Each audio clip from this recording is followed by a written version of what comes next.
अभी जो आपके साइड आइटम्स थे, अब उस साइड आइटम्स के बारे में थोड़ा समझते हैं कि ये है क्या और क्यों डालते हैं। ये आपकी स्पेशलिटी नहीं है, सबसे पहले इस बात को समझिए। आपका नाम अगर वॉफल किंग है और आप डेजर्ट प्लेयर हो, तो कस्टमर आपको वैनिला आइसक्रीम की क्वालिटी से जज नहीं करेगा, दैट्स फॉर श्योर। उसको भी पता है आपने अमूल का या वाडीलाल का या हैवमोर का किसी एक ब्रांड का आपने आइसक्रीम रखा हुआ है। So it is not your product, it is somebody else's product. आपने इसको रखा हुआ है सिर्फ अपना मेन्यू कंप्लीट करने के लिए, करेक्ट? सो कस्टमर आपको उससे जज नहीं करता, वो आपकी स्पेशलिटी डिफाइन नहीं करती। ये हम लोग सिर्फ दो रीजन से ऐड करते हैं मेन्यू में। सिर्फ दो कारण है साइड आइटम्स को मेन्यू में ऐड करने का। पहला कारण है मेरा ऑर्डर वैल्यू बढ़े, दूसरा कारण है मेरी प्रॉफिटेबिलिटी बढ़े। फूड कॉस्ट हमने देखा। अब जो आपका मेन आइटम है उसमें तो मटेरियल, लेबर सब कुछ इन्वॉल्व है। अभी आइसक्रीम है, आइसक्रीम में क्या करना है, एक स्कूप निकाला, स्कूप को डाला, दे दिया, या उसके ऊपर थोड़ा चॉकलेट सॉस डाला, थोड़ा गार्निशिंग किया, दे दिया संडे बना करके उसको। अब वो स्कूप की कॉस्टिंग आपको पड़ती है 7 रुपीज, 8 रुपीज, आप उसको बेच रहे हो 50 रुपीज में। प्रॉफिटेबिलिटी बढ़ती है, मार्जिन्स बढ़ता है। साइड आइटम्स इसलिए भी डाले जाते हैं मेन्यू में। सो ये काफी इजी भी होता है बनाना, इसमें बहुत ज्यादा मेहनत नहीं लगती। अगर हम कुछ ऐसा बना रहे हैं, लेट अस से मैं सैंडविच वाला हूँ और मुझे शेक बनाना है, तो मैं फ्रॉम द स्क्रैच नहीं बनाऊंगा शेक को, क्योंकि शेक मेरी स्पेशलिटी नहीं है, ये मेरा साइड आइटम है। तो साइड आइटम के लिए क्या करूंगा, कोई कंपनी होगी, दाविंची होगा, क्रेमिका होगा, किसी एक कंपनी का प्रीमिक्स लूंगा। प्रीमिक्स में उसने जैसे बोला है इतना पानी डालो, इतना मिल्क डालो, इतना क्रीम डालो और मिक्सी में इसको 2 मिनट लगा दो। तो 2 मिनट उसको शेकर में लगा दिया, डन, शेक रेडी हो गया, सर्व कर दिया। सो यहाँ पे मैं बहुत ज्यादा मेहनत नहीं करता, पर ये मुझे प्रॉफिटेबिलिटी देके जाता है, ये मुझे ऑर्डर वैल्यू देके जाता है, उसीलिए इसका होना जरूरी है।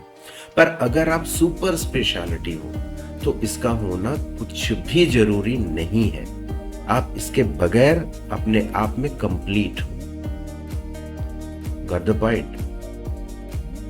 मेन्यू आपका समझ में आया, कैसे बनाना है, कैसे आइटम रखने हैं, कितनी कैटेगरी बनानी है, क्या साइड आइटम रखना है। सो चलिए एक असाइनमेंट करते हैं। असाइनमेंट से क्या करते हैं कि आप आज मेन्यू बनाते हैं, आपका देखते हैं क्या क्या आइटम है, कितने तरीके के उसमें इंग्रेडिएंट हैं, कितनी कैटेगरीज हैं और एक कैटेगरी के अंदर कितने वेरिएशंस रखे हुए हैं आपने। ये सारी चीजें डिफाइन करते हैं। इसको बनाइए, पेन एंड पेपर में बना सकते हैं, एक्सेल शीट में बना सकते हैं, वर्ड डॉक्यूमेंट में बना सकते हैं, नोटपैड पे लिख सकते हैं, आपको जैसे मर्जी वैसे लिखिए। बट क्योंकि रफ है, अभी तो हमारा ये फर्स्ट कट है या ड्राफ्ट मेन्यू है, तो माय सजेशन इज हर जगह टेक्नोलॉजी यूज हो जरूरी नहीं है। ये सिंपल पेन एंड पेपर पे या पेन एंड पेंसिल पे आपका काम चल जाएगा। लिखिए इसको और पोस्ट कीजिए नीचे। ये आपके बिजनेस का एक बहुत अहम हिस्सा है। मैं चाहूंगा कि आप इसको यहां नीचे कमेंट में अपना मेन्यू पोस्ट कीजिए और दूसरों के मेन्यू पे कमेंट भी कीजिए। Collaboration is the key. यहां पे आपको इनपुट चाहिए, यहां पे आपको सजेशंस चाहिए। जितने ज्यादा सजेशन मिले, जितने ज्यादा इनपुट मिले, जितना अलग अलग व्यूज मिले आपको। यहां पे व्यूज किसका मिलेगा? फैमिली, फ्रेंड्स, रिलेटिव्स का नहीं मिलेगा।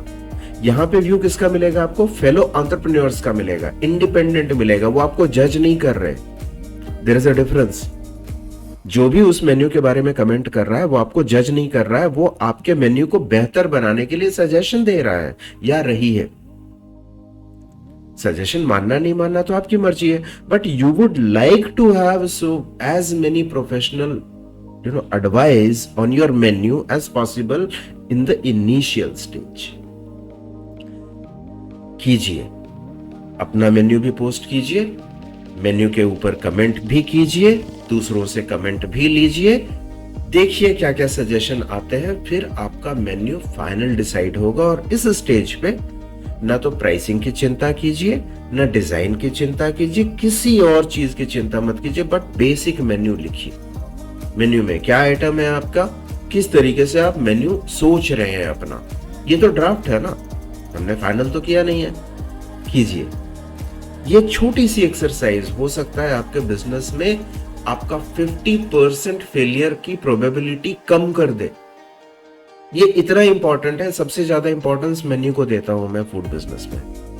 कीजिए, ये परफेक्ट होगा तब हम लोग आगे की बात करेंगे दूसरे वीडियो में।